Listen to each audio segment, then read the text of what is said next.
مسجد میں 27 سال بعد اذان، آذربائیجان کے صدر نے در و دیوار چوم لیے، قرآن کریم پر ہاتھ رکھ کر مسجد کی حفاظت کے عزم کا اظہار۔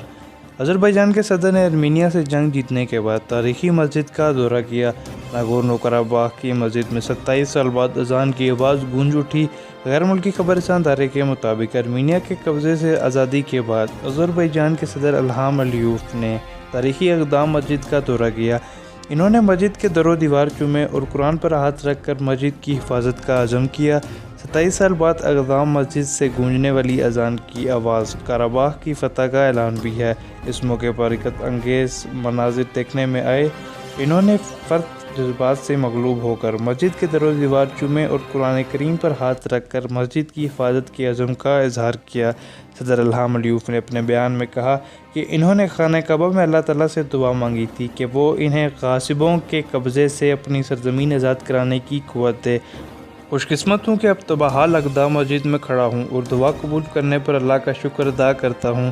پچھلے دنوں 28 سال بعد اس مسجد میں جمعے کی نماز پڑھی گئی۔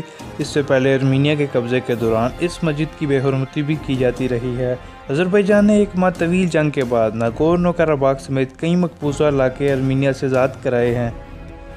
واضح رہے کہ گزشتہ دنوں آذربائیجان یورپی ملک ارمینیا کے خلاف تاریخی فتح حاصل کرنے میں کامیاب ہوا تھا۔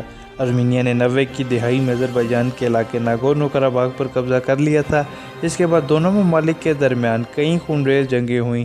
آذربائیجان ان جنگوں میں ناگورنو قراباخ کو آزاد کروانے میں ناکام رہا، تاہم کچھ ماہ قبل دوبارہ دونوں ممالک کے درمیان جنگ چھڑی اور پھر 27 سال کے بعد آذربائیجان اپنا مقبوضہ علاقہ آزاد کروانے میں کامیاب ہو گیا۔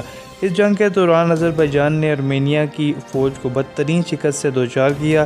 ہزاروں ارمینیائی فوجی ہلاک ہوئے، جس کے بعد ارمینیا کے صدر نے شکست تسلیم کرتے ہوئے مقبوضہ علاقے کو آذربائیجان کو واپس کرنے کا معاہدہ کر کے جنگ ختم کرنے کا اعلان کیا۔ اب پاکستان بھر کی تمام بڑی اور اہم خبروں کے لیے 62 news Urdu what's app group join کریں، جس کا لنک پہلے کمنٹ میں موجود ہے۔